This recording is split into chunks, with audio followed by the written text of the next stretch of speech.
Baik, pada slide ini kita akan membahas perbedaan antara ekonomi mikro dan makro. Nah, dua cabang ekonomi ini itu sama-sama penting, tapi fokus dan ruang lingkupnya itu berbeda. Nah, yang pertama itu untuk fokusnya. Kalau ekonomi mikro yaitu mempelajari hal-hal kecil atau unit individu seperti perilaku konsumen, produsen, atau perusahaan dalam mengambil keputusan ekonomi. Nah, sementara itu untuk ekonomi makro membahas ekonomi secara keseluruhan, misalnya di tingkat nasional atau global, seperti pertumbuhan ekonomi, inflasi, dan pengangguran. Nah, untuk contoh ringannya, misalnya itu kalau kita bicara harga kopi di sebuah kafe naik karena biaya bahan bakunya meningkat. Nah, itu tuh termasuk ekonomi mikro. Tapi kalau kita bicara kenaikan harga barang dan jasa secara luas di seluruh negeri, nah itu tuh termasuk ke dalam ekonomi makro. Nah, yang kedua itu tujuannya. Untuk tujuan ekonomi mikro sendiri adalah untuk mencari efisiensi dan keuntungan serta membantu mengambil keputusan sehari-hari dalam bisnis. Sedangkan untuk ekonomi makro itu lebih fokus pada bagaimana menjaga stabilitas ekonomi, mendorong pertumbuhan, dan menciptakan keseimbangan ekonomi suatu negara.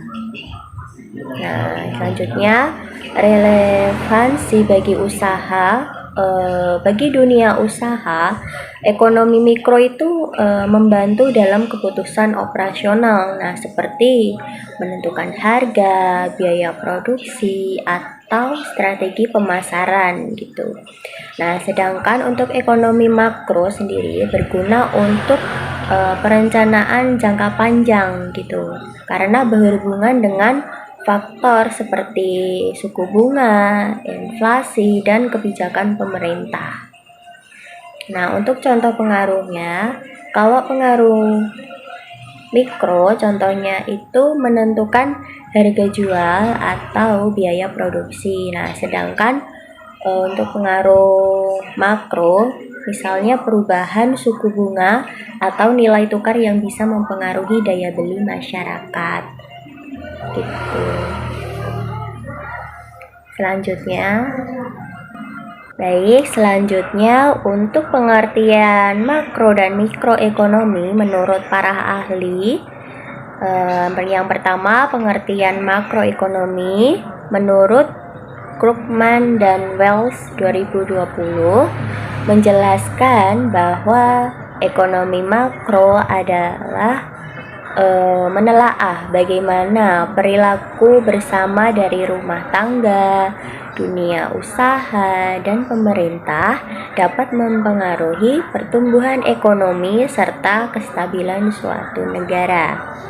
Nah, untuk pengertian mikroekonomi menurut Mankiw 2018 menyatakan bahwa ekonomi mikro yaitu meneliti bagaimana individu dan perusahaan menentukan pilihan terkait apa yang akan diproduksi dan bagaimana proses produksinya serta siapa yang akan menerima barang dan jasa tersebut.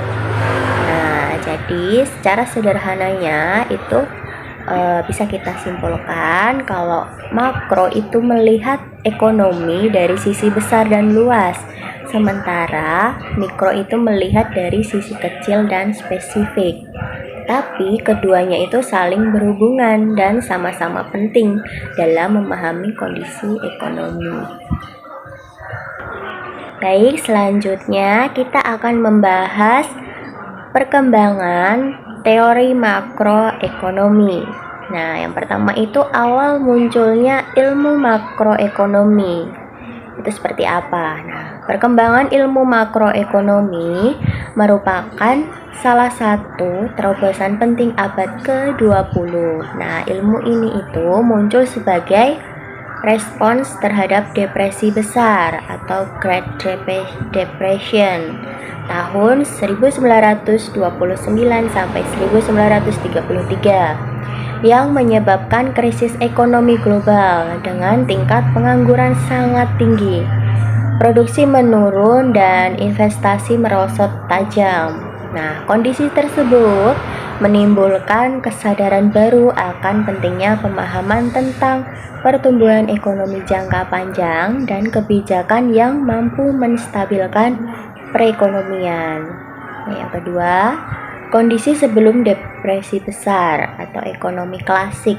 Nah, sebelum terjadinya depresi besar itu, ilmu ekonomi tidak mengenal perbedaan antara mikro dan makro. Nah, analisis ekonomi berfokus pada perilaku individu dalam mencapai keseimbangan pasar menggunakan model Walrasian General Equilibrium. Nah, kaum klasik meyakini bahwa mekanisme pasar akan selalu menyesuaikan diri secara otomatis atau self-correcting. Nah, sehingga setiap ketidakseimbangan ekonomi itu bersifat sementara dan perekonomian akan pulih dengan sendirinya. Yang ketiga, yaitu kelemahan pandangan klasik. Pandangan klasik mulai diragukan ketika depresi besar terjadi dan perekonomian tidak mampu pulih secara otomatis seperti yang diasumsikan gitu. Nah, pengangguran meningkat tajam hingga lebih dari 25% di Amerika Serikat dan produksi menurun drastis. Nah, keadaan ini itu membuktikan bahwa pasar tidak selalu bisa menyeimbangkan diri, sehingga diperlukan teori baru yang mampu menjelaskan fenomena tersebut.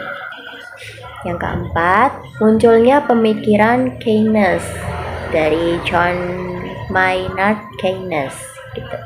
Nah, dalam situasi krisis ekonomi yang berkepanjangan, John Maynard Keynes ini seorang ekonom Inggris ya, dari Inggris itu memperkenalkan teori barunya melalui bukunya, yaitu judulnya The General Theory of Employment, Interest and Money pada tahun 1936.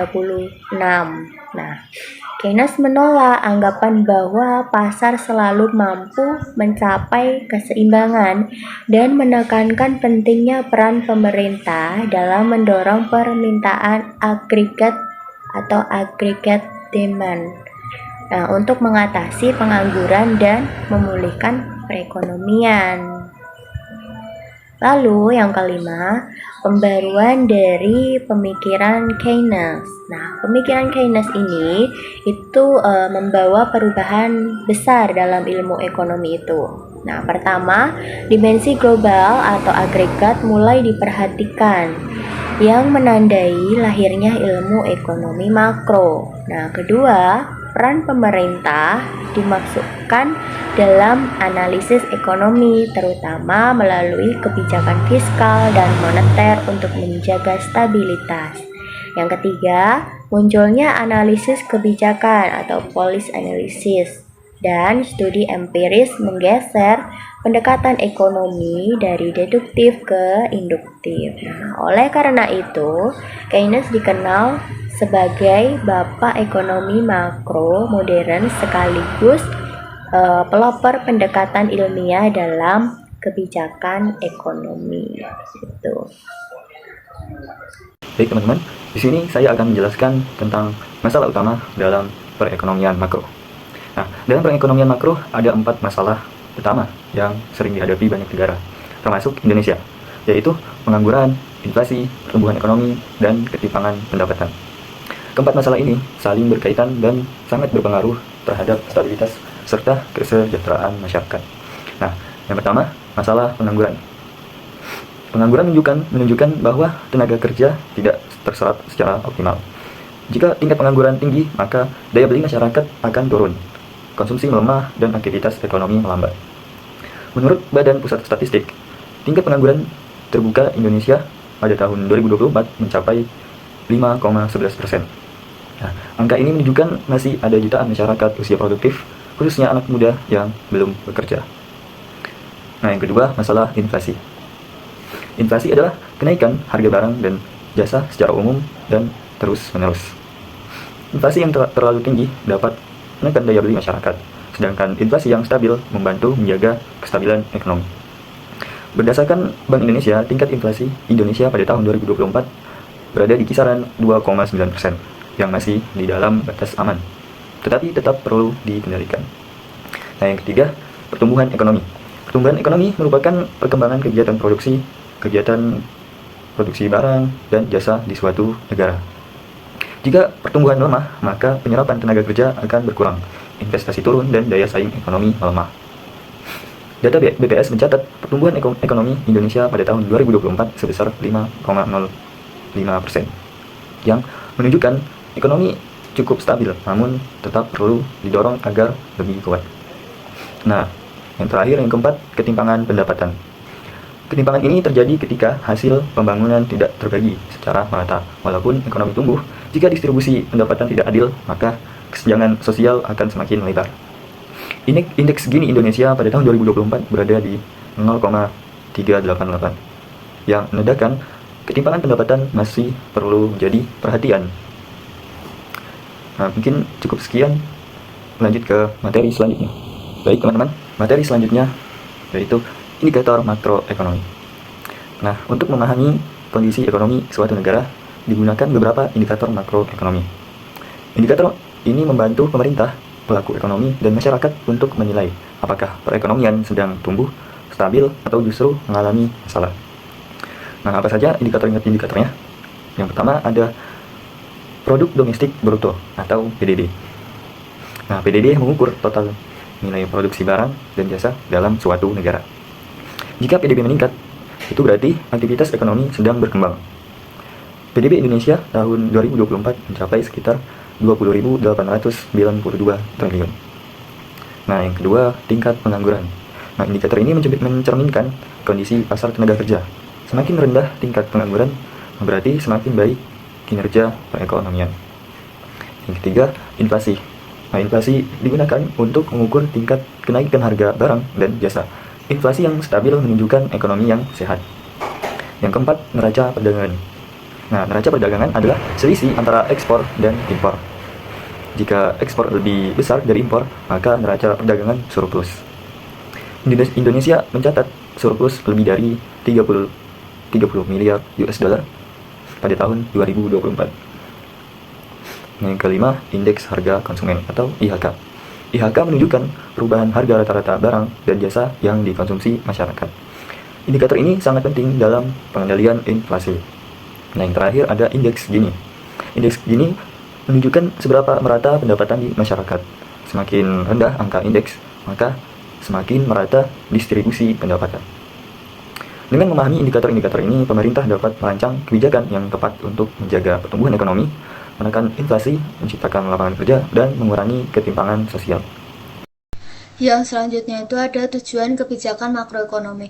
Apa sih yang dimaksud kebijakan makroekonomi? Kebijakan makroekonomi itu adalah tindakan pemerintah dan otoritas moneter seperti bank sentral untuk mengatur perekonomian secara agregat atau skala nasional. Nah, kebijakan makroekonomi ini mempunyai beberapa tujuan. Tujuan yang pertama yaitu untuk stabilitas harga atau mengendalikan inflasi. Kebijakan ekonomi ini dilakukan untuk menjaga agar inflasi itu tidak terlalu tinggi. Dan selanjutnya itu ada pertumbuhan ekonomi yang berkelanjutan. Kebijakan ini dilakukan agar pertumbuhan ekonomi itu tumbuh secara konsisten, bukan secara tidak stabil. Yang selanjutnya itu ada penciptaan lapangan kerja. Dengan pertumbuhan ekonomi yang stabil dan perencanaan kebijakan yang benar, diharapkan kesempatan kerja datang lebih banyak uh, uh, atau lapangan kerja itu bisa tercipta lebih banyak. Dan selanjutnya itu ada pemerataan pendapatan. Kebijakan ekonomi ini itu dilakukan agar hasil pembangunan ekonomi itu tersebar secara merata di seluruh Indonesia. Nah, selanjutnya itu ada stabilitas neraca pembayaran atau nilai tukar. Kebijakan ekonomi ini dilakukan untuk menjaga agar arus ekspor impor dan nilai tukar itu tidak terlalu fluktuatif agar tidak terjadi krisis eksternal. Dan selanjutnya itu untuk memaksimalkan kapasitas produksi. Kebijakan ini dilakukan agar sumber daya digunakan secara optimal dan produktivitas itu bisa meningkat. Dan yang selanjutnya itu ada untuk menjaga stabilitas makroekonomi secara keseluruhan. Kebijakan ekonomi ini dilakukan untuk menciptakan kondisi perekonomian yang tidak terlalu fluktuatif. Dan yang terakhir itu adalah untuk meningkatkan pendapatan nasional. Dengan pertumbuhan dan stabilitas ekonomi secara merata, secara keseluruhan, masyarakat itu bisa mendapatkan manfaat yang lebih besar dalam hal standar hidup. Yang selanjutnya itu ada bentuk-bentuk kebijakan makroekonomi. Yang pertama itu ada kebijakan fiskal. Nah, apa sih yang dimaksud kebijakan fiskal ini? Kebijakan fiskal ini adalah kebijakan yang melibatkan pemerintah dalam peraturan anggaran, yaitu pengeluaran pemerintah, penerimaan anggaran, dan pinjaman publik. Nah, kebijakan fiskal ini bertujuan untuk mempercepat pertumbuhan ekonomi dan untuk mengendalikan inflasi. Dan yang kedua itu ada kebijakan moneter. Kebijakan moneter ini tuh dilakukan oleh bank sentral. Dan instrumen yang digunakan dalam kebijakan moneter ini tuh misalnya itu suku bunga. Dan tujuan dari kebijakan moneter ini tuh adalah untuk menjaga stabilitas nilai tukar dan mendukung pertumbuhan ekonomi. Lalu yang ketiga ada kebijakan penawaran. Kebijakan penawaran ini adalah upaya untuk meningkatkan kemampuan produksi jangka panjang melalui perbaikan struktural. Dengan kebijakan penawaran ini diharapkan ekonomi itu menjadi lebih produktif dan kompetitif. Yang selanjutnya itu ada kebijakan permintaan agregat. Kebijakan ini berfokus pada pengaruh terhadap total permintaan ekonomi untuk menggerakkan konsumsi dan investasi ketika ekonomi itu atau ketika permintaan itu lemah. Dan yang selanjutnya itu ada kebijakan nilai tukar dan neraca pembayaran. Kebijakan ini tuh mengatur kurs mata uang dan cadangan devisa untuk menjaga stabilitas nilai tukar dan memastikan neraca pembayaran itu menjadi seimbang atau terkendali. Dan yang selanjutnya atau yang terakhir itu adalah kebijakan makroprudensial. Kebijakan makroprudensial ini adalah kebijakan yang fokusnya itu menjaga stabilitas sistem ekonomi. Misalnya itu regulasi perbankan. Dan tujuan dari kebijakan makroprudensial ini tuh untuk mencegah krisis keuangan dan efek penularan antar sektor keuangan.